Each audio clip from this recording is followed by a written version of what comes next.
Hey everyone, welcome back to another lesson. This lesson is on acute pyelonephritis. In this lesson, we're going to talk about what this condition is, what causes it, some of the pathophysiology behind why it occurs.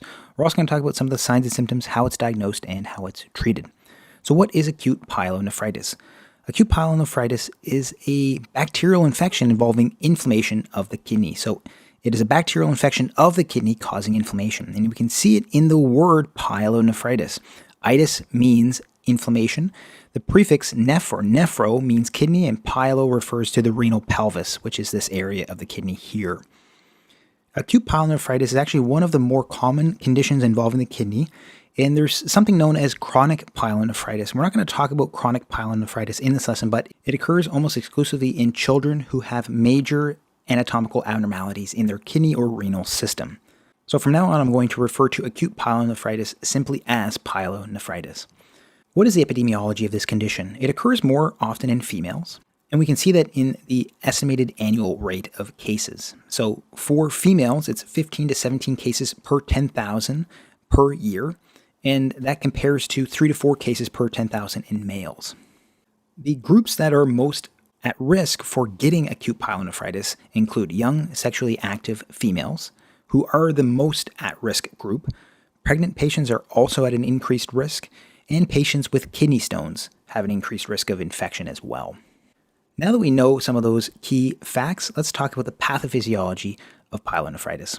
So there's actually two mechanisms of spread to the kidneys. One of them is through hematogenous spread. Hematogenous means it is spreading from the blood. So this is actually an uncommon way that the kidney can be infected, and it's more likely to occur in immunocompromised patients or patients with issues with their immune system. So hematogenous spread is through the blood, usually from another infection at a different site, and that infection can get into the blood, and that infection can go to the kidney through the bloodstream. And the second mechanism by which an infection can get to the kidneys and cause pyelonephritis is by an ascending urinary tract infection. So before I talk about the exact route by which this happens, let's just briefly talk about the anatomy of the renal system. So here is the kidney, and the kidney filters and produces urine that flows down the ureters to the bladder. So here's the bladder here, and then eventually the urine is expelled out of the body through the urethra. So that is the brief overview of the anatomy here. So how does a bacterial infection cause pyelonephritis? So what happens is that there's a bacterial infection of the urethra. So bacteria adhere to the urethra and slowly climb up the urethra. Once the bacteria reach the bladder, this is classically known as a urinary tract infection. We can call this cystitis as well. So cystitis means inflammation of the bladder.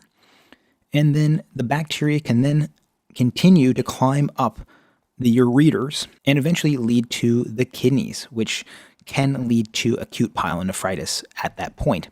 So again, in women, the urethra is shorter than in men. So this is one reason why women are more at risk for having urinary tract infections in general, but also having pyelonephritis because they have a shorter urethra. So the bacteria don't have to climb as much to get into the system in general. So that was a brief overview of the mechanism by which an ascending urinary tract infection can lead to acute pyelonephritis. So what is the exact cause of acute pyelonephritis in most cases?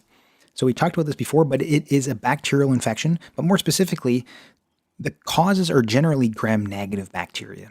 And the most common causative organism is E. coli, which is a gram-negative rod. Other common causative organisms of acute pyelonephritis include Proteus bacteria, Klebsiella, and Enterobacter. And there's a way to remember these 4 bacteria that cause acute pyelonephritis, and that is by the mnemonic KEEP, K-E-E-P, K for Klebsiella, E for E. coli, E for Enterobacter, and P for Proteus. Now that we know the pathophysiology behind acute pyelonephritis, what are some of the clinical features of this condition? First, I want to mention that symptoms often develop rather quickly. They can develop over hours or over the course of a day. And what we do find in this condition is the following: fever and chills, which makes sense. This is an infection, and it's an infection of the kidney, so it's a rather severe infection. And we can also see flank pain. So the kidneys are located in the area of the back around here. So it's usually on the back at the lower edge of where your rib cage ends. So Your kidneys being infected can lead to flank or back pain. And these are actually the two most common features of acute pyelonephritis. And what's very, very important to note here is that with acute pyelonephritis, we see what we call costovertebral angle pain or tenderness. And how to assess for this is by the following. Tapping on your back in the location of the kidney, which is on the back and at the lower edge of your rib cage. So if a clinician taps on your back and you feel tenderness in that location, that is very suggestive of acute pyelonephritis, especially when you have other symptoms as well. We can also see nausea and vomiting occurring with acute pyelonephritis. And along with the nausea and vomiting, we can see anorexia, so a loss of appetite. And then we can also see symptoms of cystitis or symptoms of a urinary tract infection, because most times acute pyelonephritis occurs by an ascending urinary tract infection. And symptoms of a UTI include urgency, frequency, and dysuria. So urgency is when you really feel like you have to use the bathroom very quickly. There's an increased frequency of times by which you urinate per day. And then dysuria is a burning sensation during urination. There are also some atypical symptoms of pyelonephritis. These are less common to occur. These include epigastric pain. So epigastric pain is in the center of your abdomen above your belly button, so in this area here. And then there's also some lower abdominal pain that can occur as well, so you can get pain in this area here. Some other features of pyelonephritis occur in severe cases, and these include bacteremia, so bacteria in the blood. This can lead to sepsis and shock. There can also be multiple organ system dysfunction and even acute renal failure. So acute pyelonephritis can lead to very severe outcomes, including sepsis, shock, multiple organ system dysfunction, acute renal failure. And then I also want to briefly talk about uncomplicated and complicated acute pyelonephritis. So uncomplicated and complicated acute pyelonephritis are important because this can often determine whether a patient needs certain management or not. If any of the following are present in the patient, so these are patient characteristics. If the patient has any of these characteristics, it is considered complicated acute pyelonephritis. So it's a complicated acute pyelonephritis if there's any of the following. If the patient is pregnant, if the patient has uncontrolled diabetes, if the patient has kidney failure, if the patient is a kidney transplant recipient, if they're immunocompromised, extremes of age, so very young children, very old adults, and male patients as well. So these are characteristics that define whether a patient has uncomplicated or complicated acute pyelonephritis. Diagnosis of acute pyelonephritis can often occur by clinical examination. So if there's flank pain, if there's costovertebral angle tenderness, if there's fever and chills, these are highly suggestive of acute pyelonephritis. And then laboratory investigations are also important for diagnosis. These include urinalysis, pyuria, so pus in the urine, is a very important finding as this is present in almost all patients.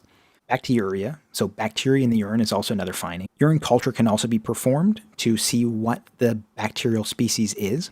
Imaging is often not required for diagnosis, so a lot of these clinical findings and some of these laboratory findings put together lead to a clinician diagnosing this condition. So once it is diagnosed, how do clinicians treat it? Rehydration is very important. Oftentimes these patients have issues with nausea and vomiting, and they're not drinking a lot of fluids, so it's important to rehydrate them as acute renal failure can occur. So you want to make sure that they don't have an extra acute kidney injury on top of everything else. And the mainstay of treatment is antibiotics. These are often taken for 7 to 14 days. Oral fluoroquinolones can be used. So oftentimes ambulatory care or these oral antibiotics will be used for uncomplicated cases. If the case is a complicated acute pyelonephritis, it's oftentimes done in hospital, so they're hospitalized patients. And hospitalized patients will oftentimes receive intravenous antibiotics, so IV ceftriaxone may be an example, IV piptazo may be an example, or IV fluoroquinolones. Fluoroquinolones may be avoided as use can breed fluoroquinolone resistance, so I just want to mention that here. So oftentimes hospitalized patients may be started on some of these antibiotics, and then once culture and sensitivities come back, they will be narrowed. The spectrum will be narrowed to another antibiotic that is effective against that particular bacteria that is causing this infection. So if you want to learn more about other kidney diseases, please check out my nephrology playlist. And if you haven't already, please consider liking, subscribing, and clicking the notification bell to help support the channel and stay up to date on future lessons. Thanks so much for watching, and I hope to see you next time.